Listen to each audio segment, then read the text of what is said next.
안녕하십니까. 이어서 경남 소식입니다. 공공부문에서 비정규직을 없앤다는 정부의 결정에 따라 비정규직 노동자를 정규직화하는 정책이 진행되고 있습니다. 혜택을 보게 된 노동자는 반기고 있지만 노동계는 대상자가 적다며 반발하고 있습니다. 천연수 기자 보도입니다. 경남교육청 전화상담사 강미경 씨는 하루 1원통에서 많게는 100통까지 전화 민원을 처리하는 업무를 하고 있습니다. 지난해 1월부터 용역회사 소속으로 근무해온 강 씨는 곧 교육공무원 정규직으로 채용됩니다. 1년에 한 번씩 이제 재계약을 해야 되니까 그 고용 불안에 대한 그런 심리적인 압박이 있는데 이제 고용 안정이 되면 제가 마음 편안하게 일을 할 수 있을 겁니다. 도교육청 청소노동자 7명도 정규직 전환 대상입니다. 길게는 9년 동안 용역회사를 통해 근무해온 이들은 65살 정년까지 최장 72살까지 근무하게 됩니다. 경남교육청이 정규직으로 채용하는 용역 근로자는 당직 전담 600명, 청소 용역 764명 등 1,365명입니다. 전체 용역 근로자 1,441명의 95%가 정규직의 꿈을 이루게 됩니다. 고용 불안, 처우 개선이 열악한 그런 부분에서 삶의 고단함이나 이런 어려움을 다 털어내시고 가정과 개인의 삶에 희망을 가지고 새로운 꿈을 찾는 계기가 되기를. 이 같은 조치는 공공부문에서 비정규직을 없앤다는 정부 방침에 따른 것입니다. 비정규직 근로자들을 정규직으로 전환하는 과정에 있어서 지방자치단체들이 속도를 내고 있지만 노동계의 반응은 신통치 못합니다. 정규직 채용 대상을 두고 자치단체와 노동계의 시각차가 큽니다. 노동계는 60살 이상 노동자나 일시적인 업무를 한다는 이유로 제외된 경우가 속출해 정규직 전환이 50%에도 이르지 못한다고 주장했습니다. 노동계는 또 일부 시군에서 벌어진 정규직 채용 비리에 대한 철저한 조사와 억울하게 누락되는 경우가 없도록 정규직 전환 심의위원회의 노력을 요구했습니다. KBS 뉴스 천연수입니다. 산업단지의 공장 밀집 지역에서 나오는 매캐한 냄새. 특히 산업단지 주변 지역의 주민들은 한 번쯤 맡아보셨을 텐데요. 여름철이면 이 악취는 특히 더 심해져 민원이 빗발치고 있지만 근절되지 않고 있습니다. 대책이 없는지 울산의 사례를 김홍희 기자가 취재했습니다.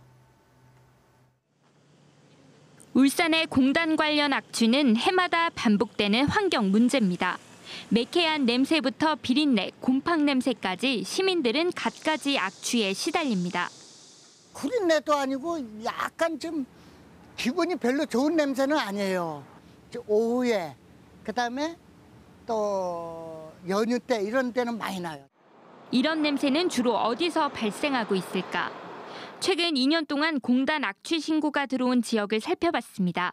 공장 밀집지인 남구 장생포와 울주군 온산, 울산항과 가까운 동구에서 악취 신고가 집중적으로 발생했는데 공단과는 다소 거리가 있는 북구 명촌동과 남구 신정동까지 악취 신고는 거의 도심 전체에서 들어오고 있었습니다. 지역별로 신고된 악취 종류는 조금씩 달랐습니다. 남구는 비린내와 매캐한 냄새, 동구는 가스 냄새, 북구는 썩은 냄새, 울주군은 신냄새 신고가 많았습니다. 이렇게 거의 울산 도심 전체로 악취가 퍼져나가고 있지만 문제 해결은 수십 년째 잘 안 되고 있습니다.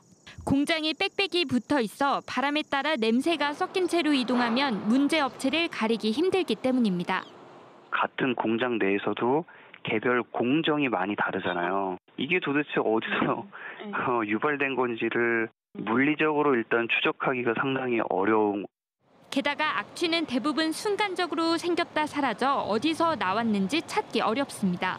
실제로 최근 2년 동안 악취 신고 70% 이상은 담당 공무원이 현장에 갔을 때 악취를 맡을 수 없었습니다. 이에 따라 울산시는 실시간으로 오염물질을 추적할 수 있는 분석 장비를 오는 10월부터 전국 지자체 중 처음으로 차량에 설치하기로 했습니다. 예전에는 사실은 저희들 이제 신고받고 나가게 되면은 오염물질은 사라져 버리지만은 지금 같은 경우는 이제 차량 이용하다 보니까 즉시 바로 현장 조치를 할 수 있는 거죠.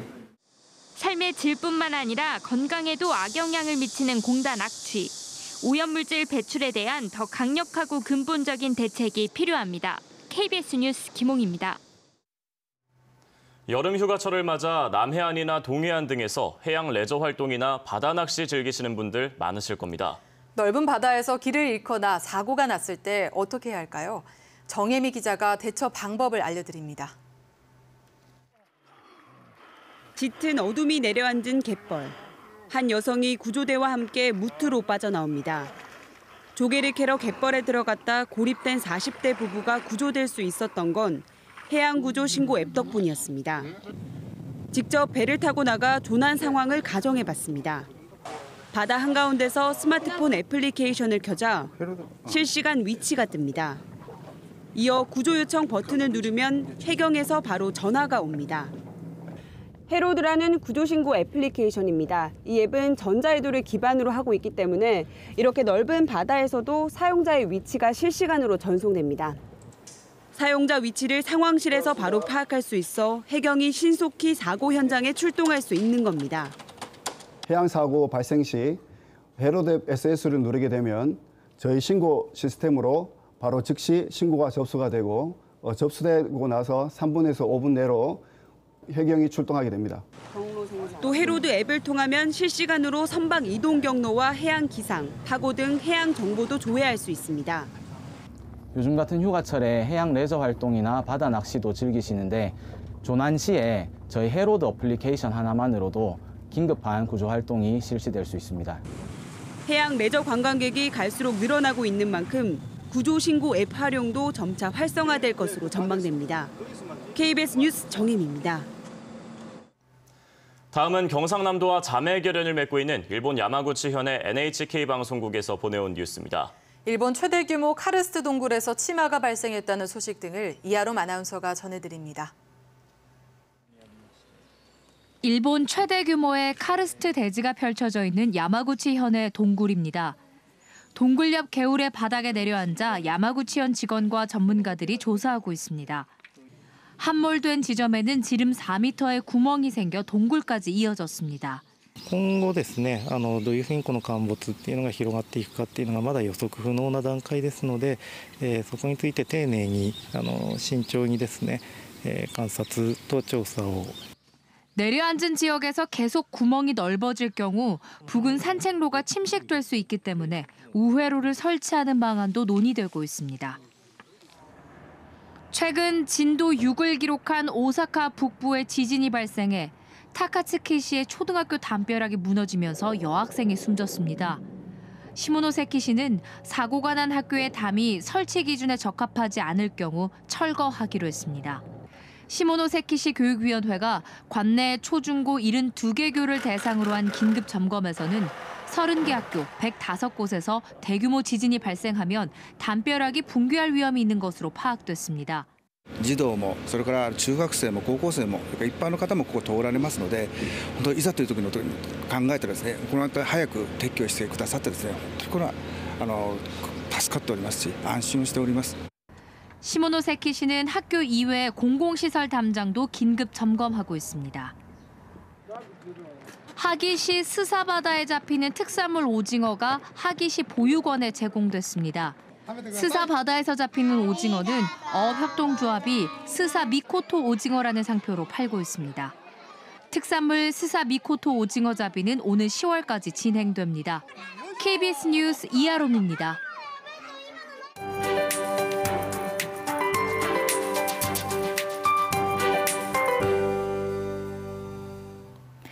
지난 주말 태풍 종다리가 일본에 상륙한 뒤 그대로 소멸하면서 우리나라의 폭염에는 별다른 영향을 미치지 못했습니다. 경남 지역은 통영과 거제를 비롯한 남해안 지역의 폭염 경보가 주의보로 한 단계 약화되는 정도였는데요.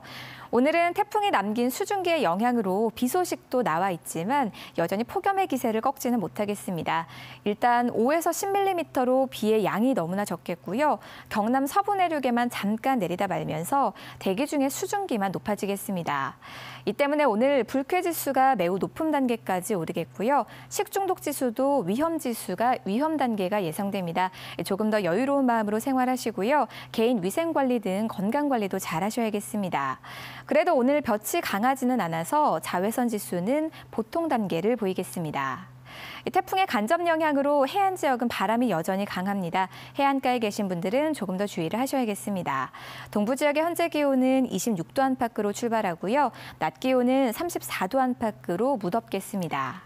경남 서부 지역도 현재 기온 26도 안팎으로 출발해서 낮 기온은 33, 4도 선까지 오르겠습니다.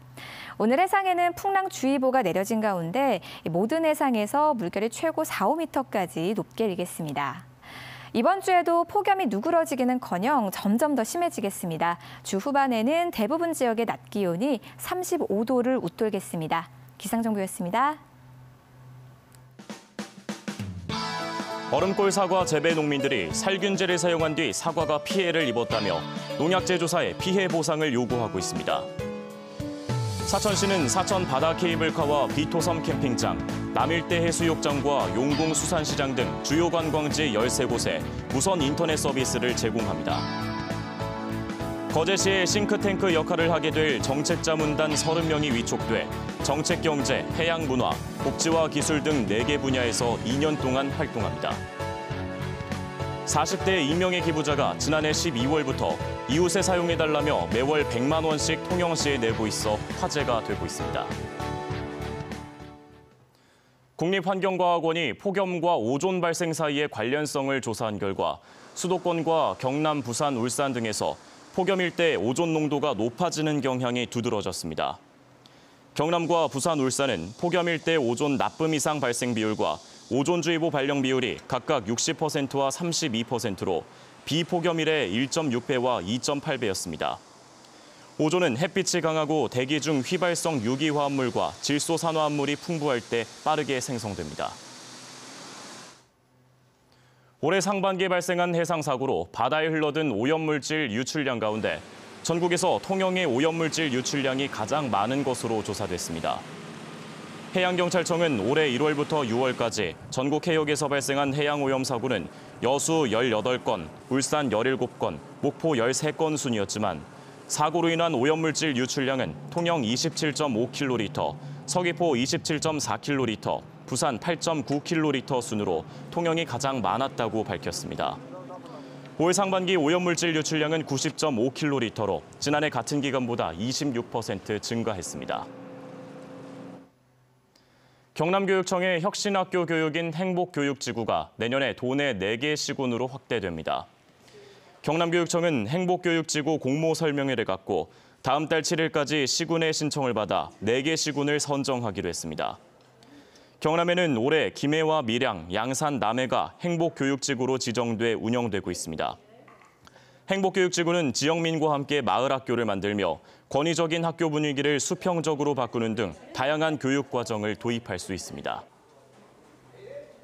사천경찰서는 말다툼 끝에 흉기로 동네 후배를 찔러 살해한 혐의로 57살 A씨에 대해 구속영장을 신청했습니다.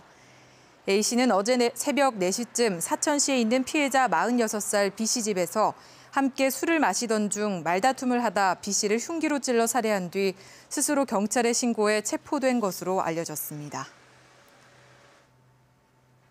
자유한국당 김병준 위원장 등 비상대책위원회가 오늘 봉하마을을 찾아 고 노무현 전 대통령 묘소를 참배합니다. 오늘 봉하마을 일정에는 김 위원장 외에 김용태 사무총장, 홍철호 비서실장과 경남 지역 국회의원 등도 동행할 것으로 알려졌습니다.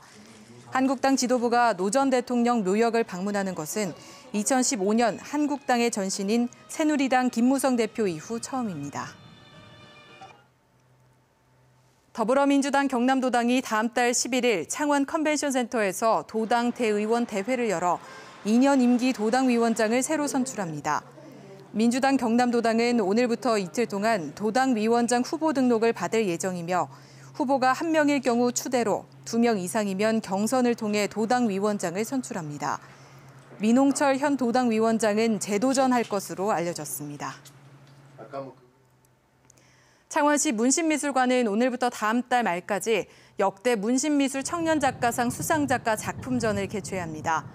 이번 특별전은 수상작가 7명의 대표 작품으로 구성돼 회화와 입체, 설치, 영상 등 다양한 형식에서 젊은 작가의 개성 있는 작품들을 감상할 수 있도록 했습니다. 문신미술 청년작가상은 조각가 고 문신 선생의 업적과 예술혼을 기리기 위해 제정됐습니다. 뉴스를 마칩니다. 시청해주신 여러분 고맙습니다.